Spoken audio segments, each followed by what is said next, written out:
स्वागत है आपका फास्ट न्यूज इंडिया के इस बुलेटिन में खबरों के साथ मैं स्वाति। और आइए रुक करते हैं आज के तमाम बड़ी खबरों की ओर। यूपी के पीलीभीत जिला के थाना पूरनपुर क्षेत्र के ग्राम नारायणपुर में कराया गया वृक्षारोपण ग्राम प्रधान जमुना प्रसाद व रोजगार सेवक बबलू सिंह और लेखपाल रजनीश गुप्ता के द्वारा तालाब पर कराया गया और तालाब पर कई लोग उपस्थित रहे। रोजगार सेवक बबलू सिंह, लेखपाल रजनीश गुप्ता, रामपाल, सुनील, रामू वर्मा, अशोक कुमार, रंजीत कुमार, विशाल, शांति स्वरूप आदि लोग उपस्थित हैं। देखिए नारायणपुर से महेश कुमार की रिपोर्ट। नारायणपुर के तालाब पर उपस्थित हूँ और यहाँ पर देख सकते हैं आप कि वृक्षारोपण कराया जा रहा है और मैं इनसे बात करना चाहता हूँ कि किसके द्वारा वृक्षारोपण कराया जा रहा है। सर, आपका नाम? सुनील कुमार। किसके द्वारा वृक्षारोपण कराया जा रहा है? हमारे यहाँ बबलू सिंह रोजगार सेवक ग्राम प्रधान जमुना प्रसाद द्वारा वृक्षारोपण कराया जा रहा है। कितने पेड़ लगाने के लक्ष्य? लगभग 2000। मैं फास्ट न्यूज इंडिया के साथ महेश कुमार। उत्तर प्रदेश के प्रयागराज जिला के थाना शंकरगढ़ अंतर्गत ग्राम पंचायत सतपुरा में भाजपा जिलाध्यक्ष विभान नाथ भारती के द्वारा बूथ सतपुरा में भाजपा जिला आईटी विभाग के मिथिलेश कुमार पांडे के घर पर बने शिव मंदिर के पास वृक्षारोपण का कार्य किया गया। इस अवसर पर जिला मीडिया प्रभारी दिलीप कुमार चतुर्वेदी, किसान मोर्चा महामंत्री सुभाष सिंह पटेल, जिला आईटी विभाग के प्रदीप कुमार मिश्रा, प्रीतम पांडे, रमाकांत पांडे, बूथ अध्यक्ष विकास पांडे, रूपनारायण मिश्रा, सूरज पांडे, पुष्पराज सिंह पटेल, सतीश पांडे, विद्याशंकर पांडे, सोनू पांडे, धनंजय पांडे, अमित मिश्रा, आशुतोष मिश्रा, भृगु मिश्रा, प्रवीण पांडे, परमेश्वर साहू आदि दर्जनों कार्यकर्ताओं ने वृक्षारोपण कर पर्यावरण स्वच्छ बनाने का संकल्प लिया। सतपुरा से ताराचंद पांडे की रिपोर्ट।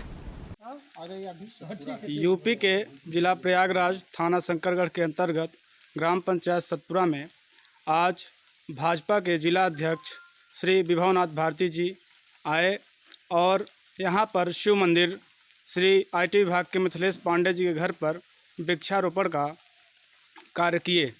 आइए जिला अध्यक्ष जी से पूछते हैं इस वृक्षारोपण का क्या उद्देश्य है।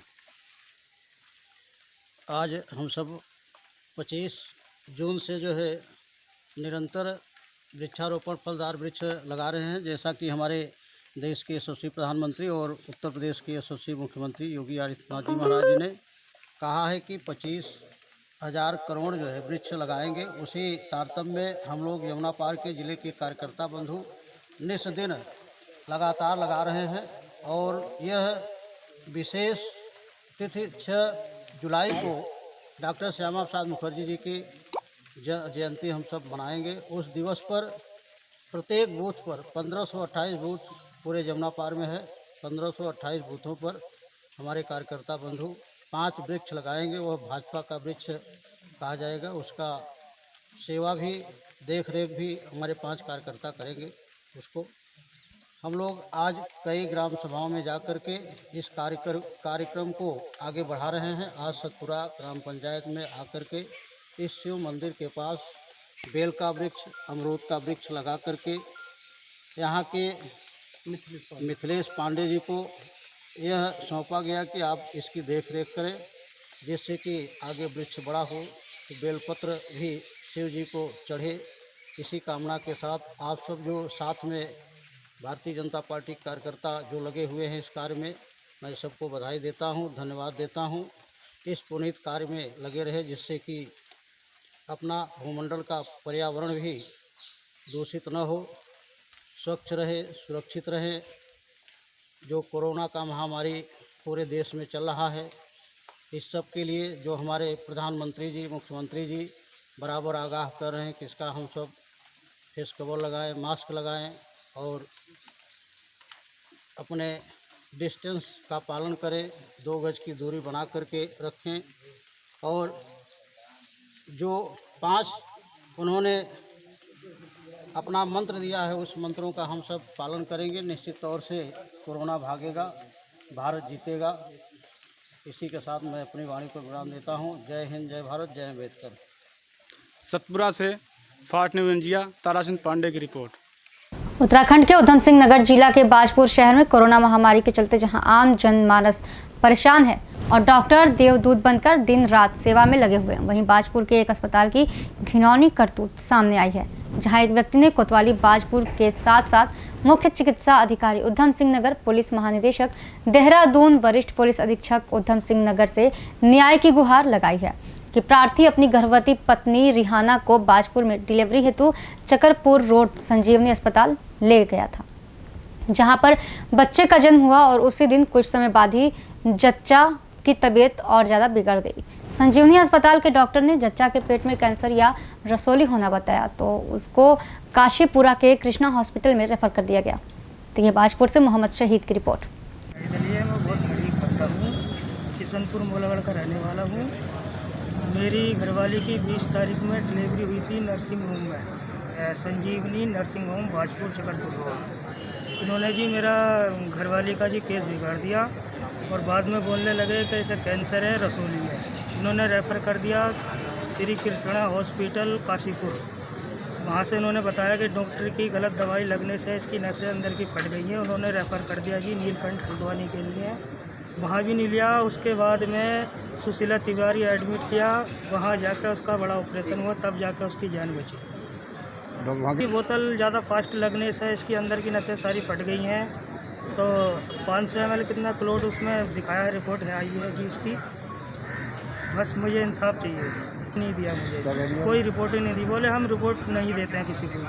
अब आप क्या कार्रवाई चाहते हैं? कर रहा हूँ, वकील साहब के पास आया हूँ। मैं इंसाफ चाहता हूँ, बस मुझे इंसाफ मिलना चाहिए। जैसा मेरे साथ में हुआ है वैसा कल दूसरे के साथ में नहीं हुआ। Arya Samaj senior secondary school के प्रधानाचार्य राजीव मेहलोत्रा ने कहा कि कोरोना एक वैश्विक महामारी बन चुकी है, जिसका असर पूरे विश्व में देखने को मिल रहा है और इसलिए इस वायरस से बचने के लिए हमें सरकार और प्रशासन का पूरा सहयोग करना होगा। देखिए ये खास वार्ता हरियाणा अंबाला से दीपक बोहरा की। इंडिया आज हमारे बीच में मौजूद हैं एएस सीनियर सेकेंडरी स्कूल के प्रधानाचार्य जी। आज हम करेंगे इनसे कुछ सवाल जवाब। हाँ जी राजीव जी नमस्कार। आपको बहुत बहुत ये फास्ट न्यूज़ इंडिया में आपका स्वागत है। ठीक है, लॉकडाउन के दौरान बच्चों के मानसिक तनाव और सक्षम को दूर करने के लिए शिक्षा विभाग की ओर से क्या कदम उठाए गए सर? सर शिक्षा विभाग हमारा एक अग्रणी शिक्षा विभाग है और सरकार ने बड़े अच्छे डिसीजन लिए हैं। सरकार ने जो है शिक्षा विभाग ने जो है चैनल चलाए हुए हैं जिससे कि बच्चों को जो है एजुकेशन पूरी मिल सके। बच्चों को जो है ऑनलाइन एजुकेशन दी जा रही है पूरी, ताकि बच्चों के ऊपर जो है अपनी पढ़ाई का प्रेशर ना पड़े। धीरे धीरे उनका सिलेबस कवर हो रहा है ताकि आने वाले साल में जो है एकदम से ऐसा ना हो कि कुछ टाइम मिले हमारे को 4 या 6 महीने लास्ट में सिर्फ और बच्चे के ऊपर जो है एकदम प्रेशर पड़ जाए। इसके लिए शिक्षा विभाग अभी से जो है ऑनलाइन उनको पूरी एजुकेशन दे रहा है। बच्चे लॉकडाउन के दौरान रचनात्मक रूप से कैसे समय का उपयोग करें? तो घर में अपने माता पिता की हेल्प करनी चाहिए, घर के कार्य सीखने चाहिए। यही एक उनके पास मौका। आगे पीछे तो उनके पास स्कूल में ही रहते थे, वो सारे समय जो है वो स्कूल में व्यतीत करते थे। उनके पास बहुत कम टाइम मिलता था। शाम को जाके बच्चे कई बार ट्यूशन पे भी चले जाते थे। अब ऐसा कुछ नहीं है, तो बच्चों के पास पूरा समय है कि वो अपने घर में रहकर अपने माँ बाप की हेल्प करें, अपनी पढ़ाई की तरफ ध्यान दें। ऑनलाइन उनकी स्टडी चल रही है, अगर उनकी कोई प्रॉब्लम होती है तो वो टीचर से ऑनलाइन ही कॉन्टैक्ट कर लेते हैं। तो इस तरह से जो है बच्चे आराम से योगा आसन कर सकते हैं, अच्छे धारावाहिक देख सकते हैं, जिससे कि उनका समय का अच्छा सदुपयोग हो। ठीक, अच्छा बताया सर ने। एक और क्वेश्चन, अभिभावक के रूप में माता पिता जो लॉकडाउन में है वो किस प्रकार से अपना उपयोग करें सर? माता पिता को भी ये चाहिए कि अभिभावक के रूप में अपने बच्चों का ध्यान रखें, उन्हें सोशल डिस्टेंसिंग सिखाएं, जैसा कि हमारे सरकार ने भी कहा है। उन्हें मास्क का प्रयोग सिखाएं, बच्चों को बाहर ज़्यादा ना घूमने दें अननेसेसरी तौर पे, और उन्हें जो है उनकी पढ़ाई में उनकी हेल्प करें, उन्हें घर के कामों में भी रुचि पैदा करें। अच्छा बताया सर। ये जो लॉकडाउन चल रहा है, लॉकडाउन के समय बच्चे टीवी, मोबाइल, तकनीकी तौर पे किस प्रकार से इन चीज़ों का उपयोग करें? अच्छे धारावाहिक देख के, जैसे कि हमारे पास आजकल आप देख रहे हो, मैं खुद भी देख रहा हूँ। ठीक, महाभारत आ रहा है, विष्णु पुराण आ रहा है, पीछे रामायण चलती रही है। तो अच्छे धारावाहिक से एक तो बच्चों को हमारी भारतीय संस्कृति का पता चलेगा, माँ बाप की आज्ञा क्या होती है, माँ बाप का आदर, गुरुजन का आदर कैसे करना है, इस बारे में भी बच्चे जो है सीख पाएंगे। तो इस प्रकार से बच्चों को अच्छे धारावाहिक प्रोत्साहित करने वाले हों, जो उन्हें अच्छी सीख देते हों, जो हमारी संस्कृति को बढ़ावा देते हों।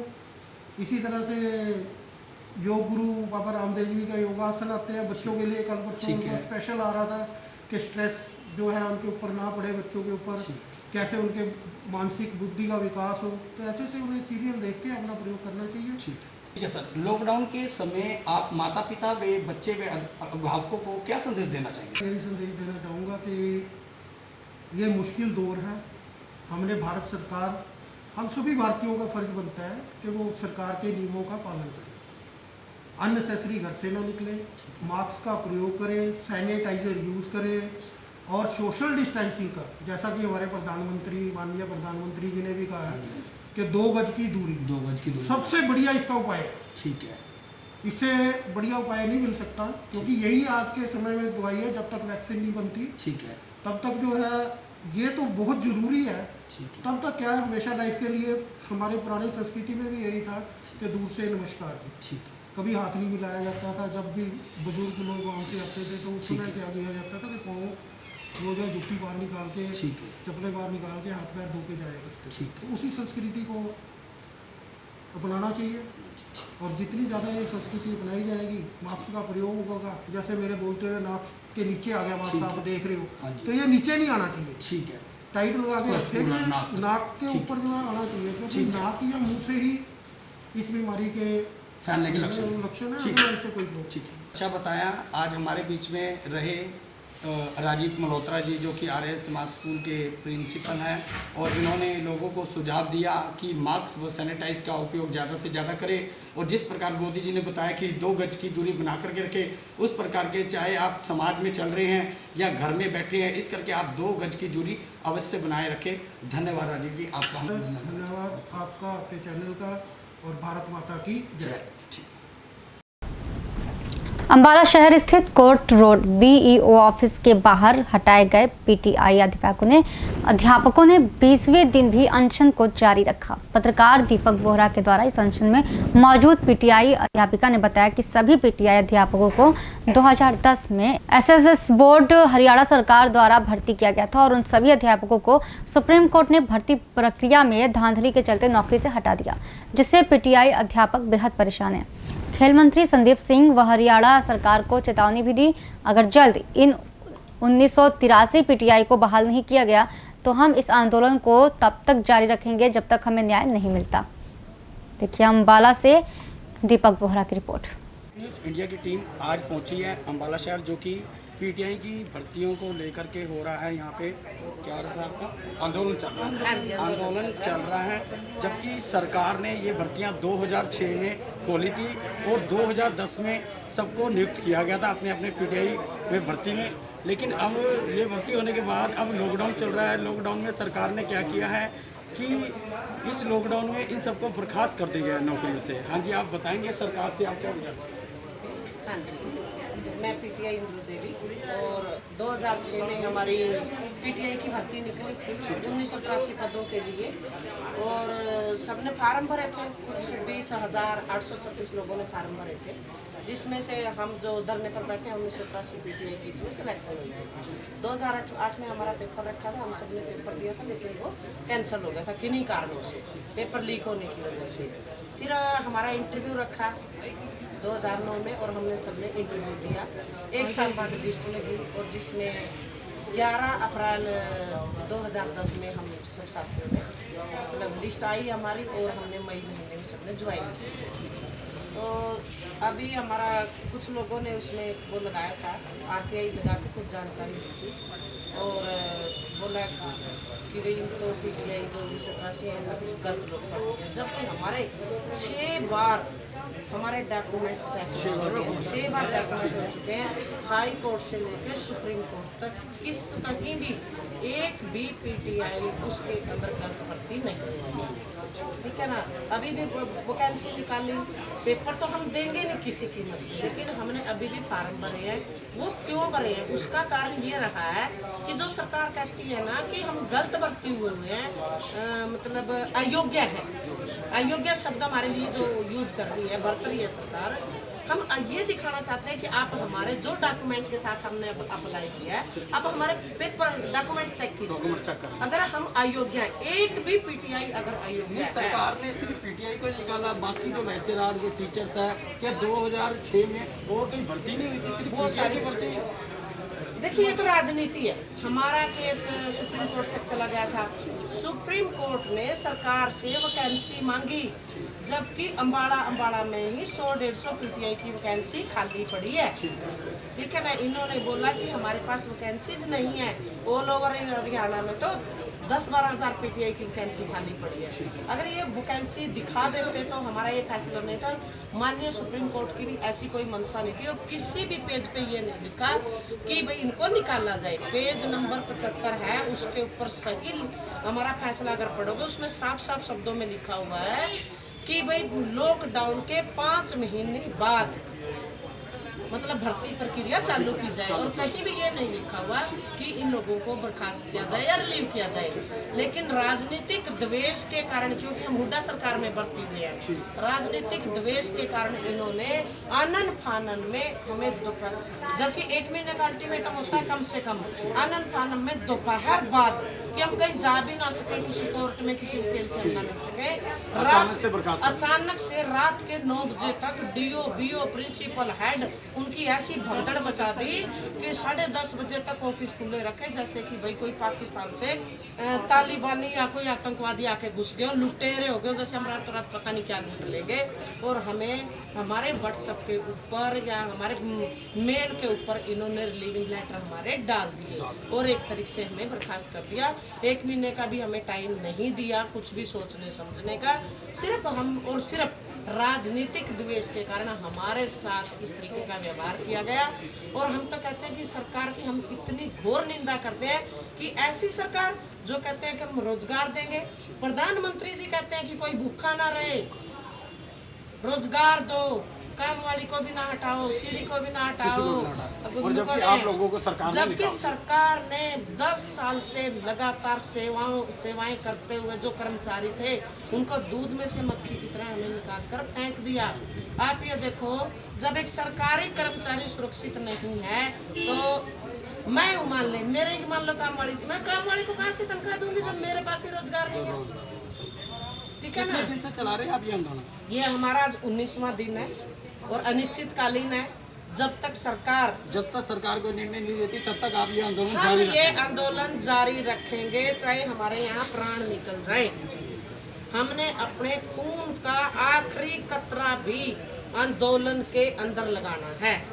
हम ना सरकार के आगे से डरेंगे, ना सरकार के आगे झुकेंगे, चाहे सरकार हमारे साथ कैसी भी बदसलूकी कर ले, लेकिन हम सरकार के आगे झुकने वाले नहीं।